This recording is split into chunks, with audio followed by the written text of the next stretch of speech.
Okay. வணக்கம் நேயர்களே.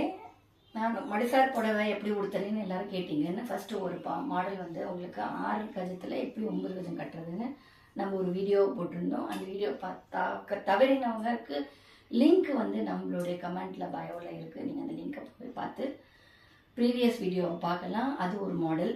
இன்னொரு மாடல் வந்து எப்படின்னா, நம்ம 6 கஜம் உடுத்துறதுக்கு இப்படி தான் வைப்போம் இல்லையா? ஸோ அதே மாதிரி தான் வைக்க போகிறோம். ஆனால் இப்போ வந்து இப்படி ஃபுல் போர்ஷன் வைக்காமல் என்ன பண்ணுறோம், இந்த நுனி இருக்கு பாருங்கள், இதை லைட்டாக ஒரு முடிச்சு போட்டுக்கலாம். இப்படி ஒரு சின்னதாக முடிச்சு போட்டு இதை வந்து இப்படி நம்ம சொருகிக்கிறோம். இது இப்படி சொருகின்ட்டு என்ன பண்ணுறோம், இந்த போர்ஷனை இப்படி நல்லா உள்ளே வச்சுக்கிறோம். இப்போது லெஃப்ட் சைடில் இது இப்படி எடுத்து இந்த புடவையை இப்படி எடுத்துன்னு வரோம். இப்படி எடுத்துன்னு வந்து இதை என்ன பண்ணுறோம், இப்படி இப்படி முறுக்கி இதை வந்து இப்படி சொருகிக்கிறோம். அதாவது நம்ம 9 கஜ சாரியில் பார்த்தீங்கன்னா இப்படி சுற்றி முடிச்சு போடுவோம் நம்ம. அதே மாதிரியே இன்ஸ்கர்ட்டை வந்து உள்ளே கட்டின்ட்டு இன்ஸ்கர்ட்டை கொஞ்சம் இப்படி மேலே எடுத்து இன்ஸ்கர்ட்டு இப்படி மேலே எடுத்து இப்படி சொருகின்ட்டு அதுக்கப்புறம் என்ன பண்ணுறோம், ரைட் சைடு இந்த மாதிரி பண்ணி அதே வந்து லெஃப்ட் சைடில் இந்த மாதிரி முடிச்சு போட்டு சொருகிட்டு இதை இப்படி கொண்டு வந்து இங்கே இப்படி சொருகிட்டோமா. இப்போ இதுதாங்க நமக்கு கச்சம். 9 கஜத்தில் என்ன பண்ணுவோம்னா, இங்கே வந்து நம்ம ஃப்ரீல்ஸ் எடுத்து இப்படி சொல்லுவோம். இங்கே ஃப்ரீல்ஸ் எடுக்க போகிறதில்ல. இதை எடுக்க உங்க வந்து ப்ளவுஸ் வந்து கிழிக்கல, ரொம்ப பெரிய புடவையாக இருக்குன்னா நீங்கள் அதை இப்படி சுற்றி கூட கொண்டு வரலாம். ஆனால் சாதாரணமாக ப்ளவுஸை கிழிச்சா கூட நம்ம இதை வந்து இப்படி கட்டிக்கலாம். இந்த மாதிரி ஒருத்தன்ட்டு இந்த இது பார்த்தீங்களா, இதை நம்ம வந்து கச்சத்துக்கு யூஸ் பண்ணுறோம். கச்சத்துக்கு இப்படி யூஸ் பண்ணும்போது இப்படி வெளியில் வந்துடும் பார்த்தீங்களா. இப்படி கச்சம் வந்துடுது. இப்போ கச்சம் வந்ததுக்கப்புறம் பார்த்தீங்கன்னா இந்த இடத்த கொஞ்சம் அட்ஜஸ்ட் பண்ணுறோம். அட்ஜஸ்ட் பண்ணி இந்த கச்சம் வந்த இடத்த நீங்கள் முடிச்சு போட்டுக்கலாம்.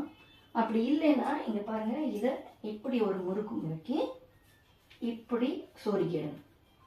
இப்போ சொருகிட்டிங்கன்னா பார்த்தீங்கன்னா உங்களுக்கு 9 கஜத்தில் இருக்கிற மாதிரியே இந்த இது வந்து உங்களுக்கு ஃபுல்லாக லெஃப்ட் லெக்கு கவர் ஆகிடுது, ரைட் லெக்குக்கு கச்சம் வந்து கவர் ஆகிடுது. ஸோ ஃபுல் கவரேஜ் உங்களுக்கு வந்துடுது. இங்கே நம்ம செக்யூர் பண்ணியிருக்கோம் ஒரு முடிச்சு போட்டு, இங்கேயும் நல்லா அதை முறுக்கி செக்யூர் பண்ணியிருக்கோம், பின்னாடியும் என்ன பண்ணியிருக்கோம் முறுக்கி செக்யூர் பண்ணிட்டோம். ஸோ எல்லா பக்கமும் செக்யூர் பண்ணிட்டோம். இப்போ இது பார்த்தீங்களா, இது வந்து மேலேருந்து தான் எடுக்கணும், கீழேருந்து எடுக்கக்கூடாது. கீழேருந்து இப்படி எடுக்கக்கூடாது, மேலேருந்து இப்படியே அதை சுற்றி பாருங்கள், இப்படியே நம்ம வந்து சுற்றி இப்போ இப்படி சுற்றி எடுத்துன்னு வந்து போட்டாச்சா. போட்டுட்டு இங்கே பாருங்க, இந்த எப்படி போட்டு அவ்வளோதாங்க, தலைப்பை இப்படி பண்ணி சொருகியாச்சு. So madisar ready. இப்போ நம்ம என்ன பண்ணணும், இங்கே இந்த தலைப்பு கரெக்டாக வந்துடுத்து நம்ம வச்சு பார்த்துட்டோமா. இது எல்லாத்தையும் இப்படி லைட்டாக இப்படி உள்ளே விட்டு செக்யூர் பண்ணிட்டுட்டோம். கச்சம் வந்து எடுத்து இது வந்து எடுத்து இப்போ நம்ம என்ன பண்ணலாம், அழகாக ப்ளீட் வச்சுக்கணும். நான் முன்னாடி வீடியோவில் சொன்ன மாதிரி தான், எப்போவுமே நான் சாரியில் ப்ளவுஸோடு சேர்த்து பின் பண்ண மாட்டேன். ஏன் அப்படின்னா, நம்ம இந்த மாதிரி 6 yardsல 6 கஜத்தில் ஊற்றும்போது நடக்கும்போது நமக்கு கால் வந்து தடுக்கும். இப்போ கால் தடுக்கும்போது நம்ம புடவையை வந்து அட்ஜஸ்ட் பண்ணணும். அட்ஜஸ்ட் பண்ணும்போது ப்ளவுஸோடு வச்சு பின் பண்ணிட்டோம் அப்படின்னா கிழிஞ்சு போயிடும், அட்ஜஸ்ட் பண்ணுறதுக்கு ஈஸியாக இருக்காது. அதனால் ப்ளவுஸோடு வச்சு பின் பண்ணாமல் இதை இப்படியே நான் செக்யூர் பண்ணி பின் பண்ணிடுவேன். இப்படி தான் பின் பண்ணுவேன். இப்படி பின் பண்ணிவிட்டு இங்கே இந்த இதை இப்படியே எடுத்து பாருங்கள், இப்படி போட்டாச்சு. இப்போ பார்த்தீங்கன்னா கீழே இந்த இடம் இப்படி தொங்கும். அதுக்கு என்ன பண்ணணும் அப்படின்னா, உங்களுக்காக நான் காட்டுறேன். கீழே தொங்குறத வந்து எப்படி அட்ஜஸ்ட் பண்ணணும்னு காமிக்கிறேன். இது பார்த்தீங்களா, இந்த கீழே இந்த இடம் இப்படி தொங்குறதுல இது என்ன பண்ணணும்னா, இப்படி நம்ம எடுத்து அதை அப்படியே சொருகிடு அட்ஜஸ்ட் பண்ணி சொருகிட்டோம் அப்படின்னா பாருங்கள், இது வந்து உள்ளே போயிடும்.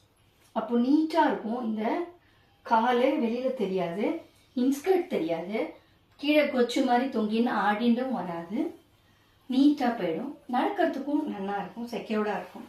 நடக்கும்போதும் நமக்கு எந்த விதமான பிரச்சனையும் இல்லாமல் நடக்க முடியும். இப்படி தான் நான் வந்து ப்ளீட்ஸ் வைப்பேன்.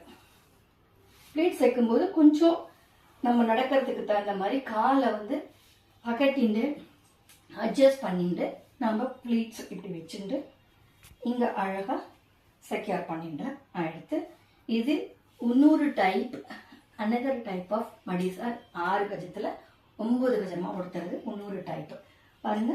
கீழே நமக்கு நீட்டாக இருக்கு, இன்ஸ்கர்ட் தெரியாது, அந்த வி ஷேப்பில் ரைட் சைடில் கச்சம் வந்திருக்கு, லெஃப்ட் சைடில் கிளியராக இருக்குது.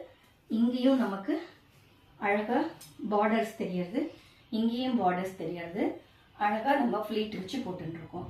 இது வந்து 90 மெத்தட் 6 கஜ புடவையிலே 9 கஜம் கொடுத்துருது. நீங்கள் இதை ட்ரை பண்ணி பார்த்தீங்களா? உங்களுக்கு எப்படி வந்ததுன்றதை நீங்கள் வந்து என்னோட கமெண்ட் செஷனில் சொல்லலாம். வேறு எதனா டவுட் இருந்தாலும் கமெண்ட் செஷனில் போடுங்க.